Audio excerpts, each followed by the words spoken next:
my wild tour story was I did a show somewhere, and we rocked out the show. It was cracking. It was me. We was probably like, I want to say like 20, 30 deep at that show, I believe.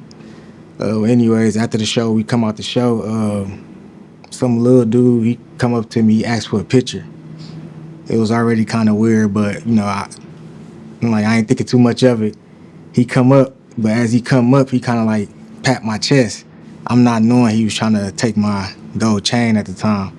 So, but one of my people realized it, and he swung and hit him.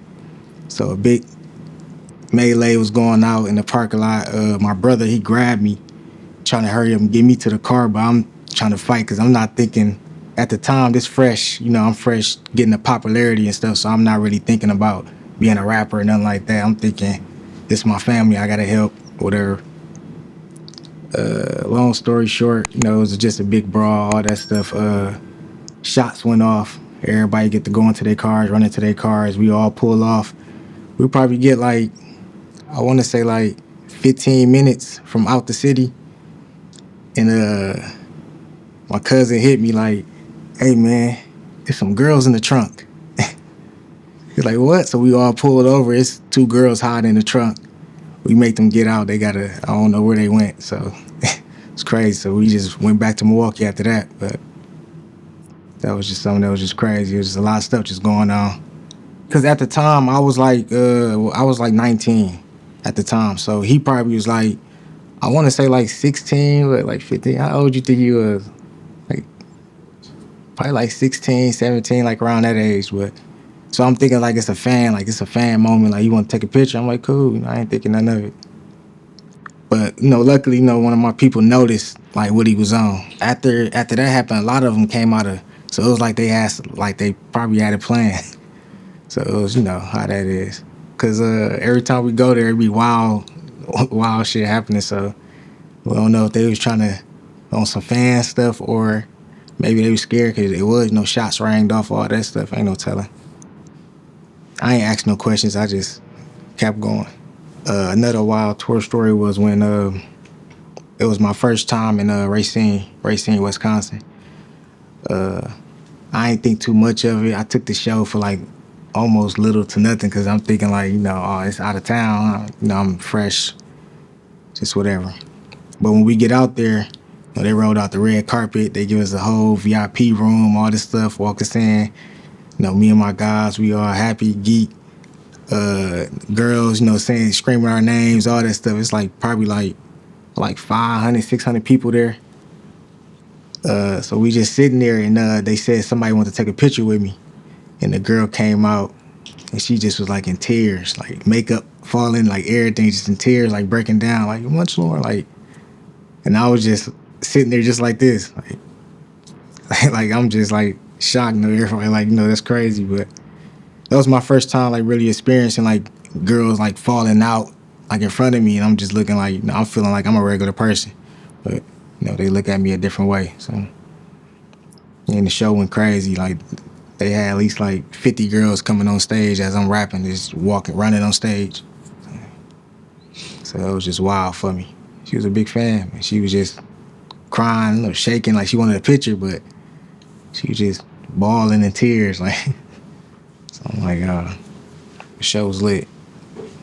Racine always lit.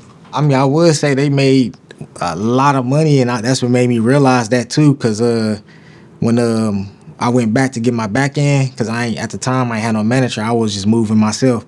So I went in the back with the lady to get my back ends. I'm seeing bundles of money, and they counted me out my I'm gonna say what it was, $300. They owed me an extra $300. They counted the $300 like here, and I kind of felt like y'all made this off of the flyer, just me. And that kind of like, that was a learning lesson right there.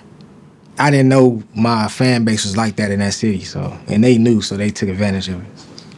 So, but at the end of the day, at the time, it still was a win-win, because I got what I told them. They was quick to pay it, like, so I was like, it wasn't like I told them and they lowballed me. That's what I asked for. I thought it was a nice price at the time. I was probably short selling myself. one memorable thing about my career that I feel like this moment kind of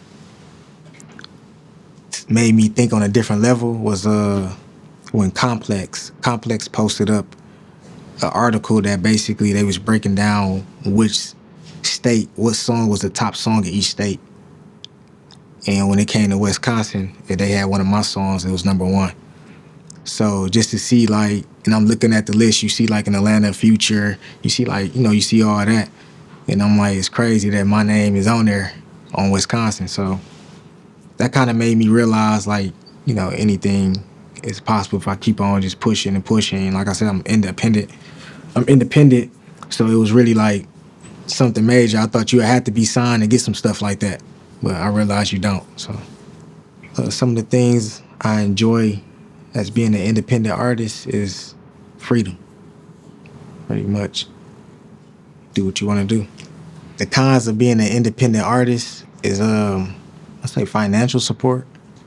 That's the main one. Like sometimes you ain't got all the finances to make the stuff you gotta make happen, or the budget sometimes ain't cutting it because you independent. It's coming out of your pocket. You gotta have time to do this or time to do that, whether it's the music or getting some money.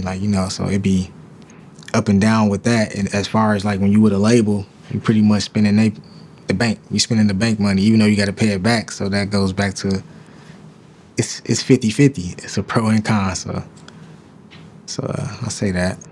It's your boy Munch Lauren. You checking out 24/7 HH.